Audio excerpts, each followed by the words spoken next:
Inilah contoh cinta yang sempurna kepada keturunan Nabi Muhammad SAW. Jadi jika Anda bisa menilai ini Habib benar, ini Habib salah, ini Habib benar, ini Habib salah, ini Habib pemarah, ini Habib yang sopan, ini Habib yang bisa dihormati, ini nggak bisa dihormati, maka cinta Anda perlu dipertanyakan. Cintanya buta dan berani mati, berani berkorban untuk membela apa yang dia yakini sebagaimana doktrin itu. Kalau doktrin itu masuk, mereka akan seperti robot gitu ya, seperti robot untuk membela apapun yang dilakukan oleh junjungannya, apapun yang dilakukan oleh yang ia dicintai. Iya, kalau betul-betul dzurriyyat Rasulullah.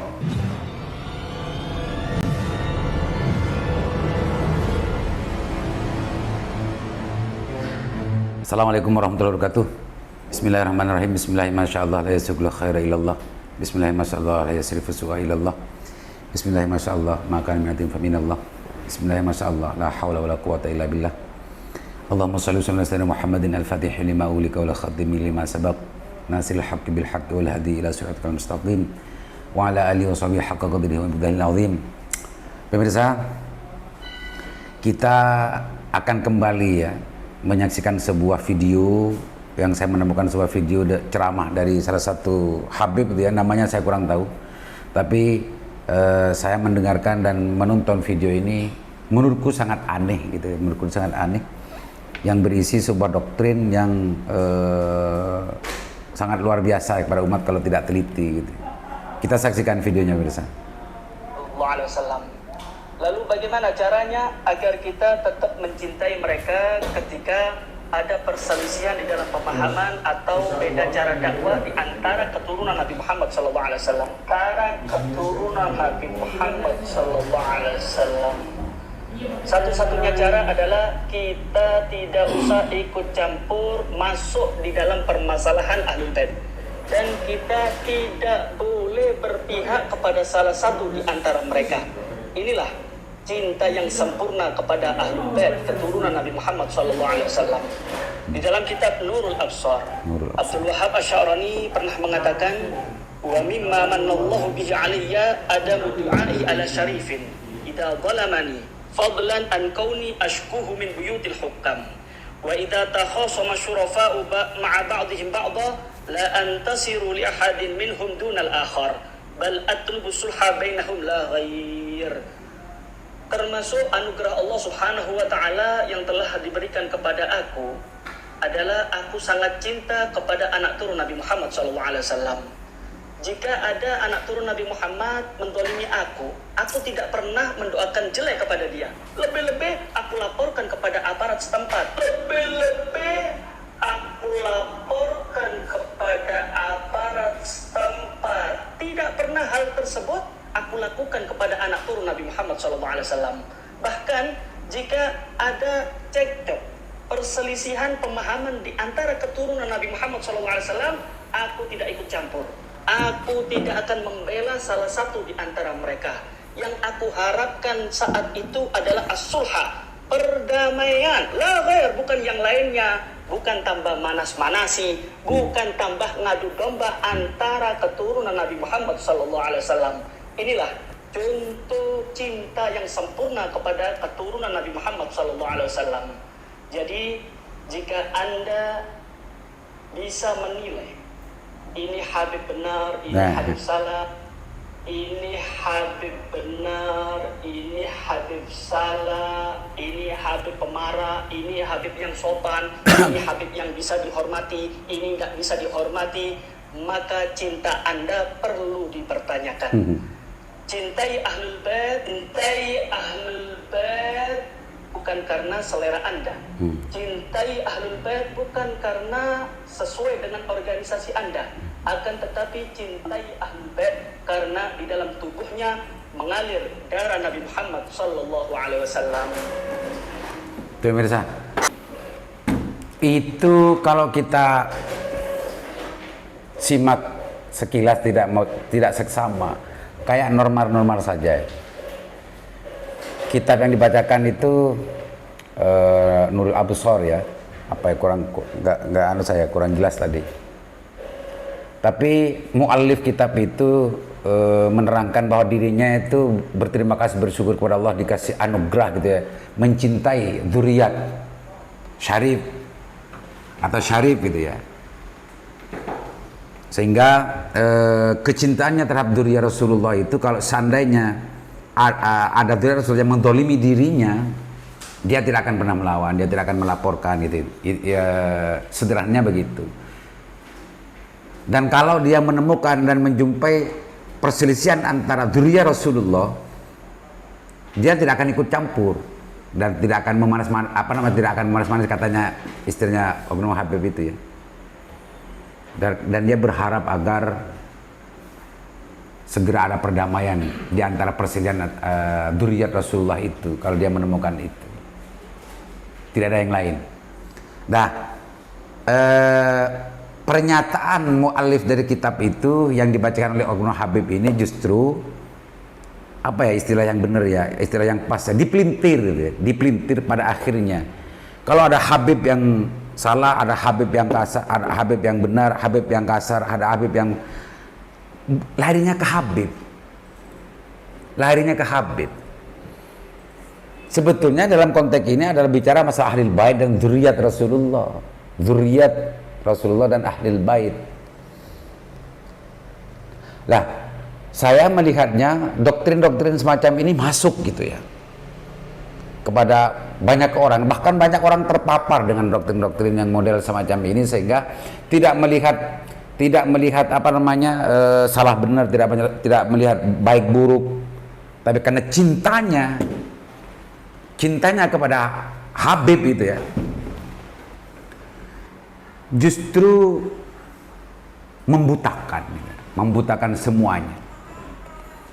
Alasannya apa? Alasannya karena mencintai Habib, menyenangi Habib dan lain sebagainya itu bukan karena ilmunya, bukan karena gantengnya, bukan karena akhlaknya, tapi karena ada darah Rasulullah yang mengalir di situ. Lah, ini yang betul masuk menurut saya dalam pikiran orang-orang yang selama ini memang betul-betul menganggap bahwa itu adalah ajaran yang doktrin itu adalah ajaran yang sebenarnya. Sementara kiai-kiai, ulama-ulama yang lain justru banyak sekali yang menganjurkan ikuti orang yang ilmu, yang punya ilmu, ulama gitu. Dalam konteks ini juga sebelum ini kan sempat ada juga model doktrin yang berbeda ya, bahwa seorang Habib bodoh gitu lebih mulia daripada 70 kiai yang alim. Sempat ada kan modelnya sama dengan apa yang diceramahkan oleh salah satu Habib ini, karena namanya saya kurang tahu. Lah, cinta buta semacam ini menurut saya dalam konteks keberagamaan kita ini kurang pas menurut saya, kurang pas. Apalagi bicara masalah Habib yang hari ini justru ada yang mempersoalkan. Kalau bicara dzurriyyat Rasulullah dan Ahlul Bait, bisa saja itu istifaq gitu, bisa saja itu tidak ada yang persoalkan. Tapi ketika kalimat ini justru menganjurkan cinta terhadap dzurriyyat Rasulullah, tapi justru digeser ke Habib, sementara Habib sendiri ini justru masih belum ittifaq ulama bahwa Habib adalah dzurriyyat. Ini menjadi persoalan sendiri menurut saya. Doktrin-doktrin dan dogma-dogma semacam ini sering kita lihat, sering kita dengarkan, sering kita lihat, dan bahkan orang dengan teriakan-teriakan ceramah oknum Habib yang semacam itu justru dijawab dengan takbir. Maka berdasarkan dari keterbatasan keilmuan saya dan pemahaman saya, model-model semacam ini menurut saya penting untuk kita berhati-hati untuk langsung menyerap, langsung mengimani, langsung melaksanakan. Karena cinta buta yang semacam ini akan membuat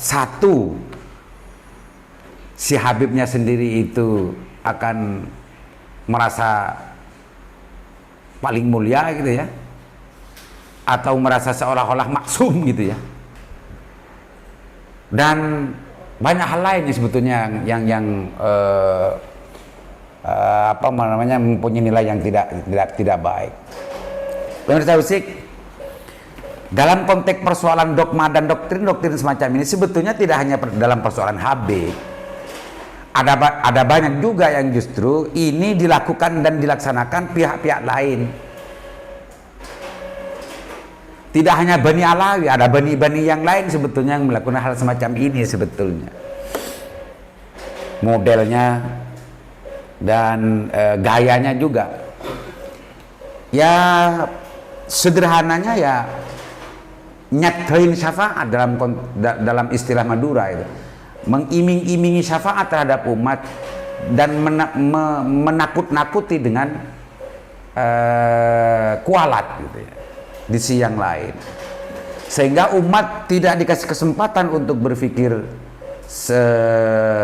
secara normal, berpikir secara ilmiah. Bahkan kalau ada yang bilang dengan mengatasnamakan ilmu dan ilmiah dianggap kurang ajar, gak etis dan lain-lain. Sementara di sisi yang lain, ulama, kiai sungguh sangat menganjurkan kepada kita semua untuk kalau memang ada sesuatu yang belum dipahami tentang masalah keagamaan, tanyakan kepada yang tahu, tanyakan kepada ahli dzikir, kepada ulama. Ilmu lagi, bukan doktrin. Ilmu lagi, bukan doktrin. Maka menurut saya kita harus waspada mulai hari ini dengan doktrin-doktrin yang tanpa kita sadari bahwa itu adalah sebuah doktrin semata. Maka tidak heran ketika ada banyak orang yang justru cintanya buta dan berani mati, berani berkorban untuk membela apa yang dia yakini sebagaimana doktrin itu. Kalau doktrin itu masuk, mereka akan seperti robot gitu ya, seperti robot untuk membela apapun yang dilakukan oleh junjungannya, apapun yang dilakukan oleh yang ia dicintai. Iya kalau betul-betul dzurriyyat Rasulullah. Tapi kalau itu hanya sekedar mengaku-ngaku, tapi selebihnya dari semua itu mudah-mudahan Allah memberikan hidayah rahmat kepada kita semua dan betul-betul menuntun kita kepada jalan yang benar. Mudah-mudahan. Assalamualaikum warahmatullahi wabarakatuh.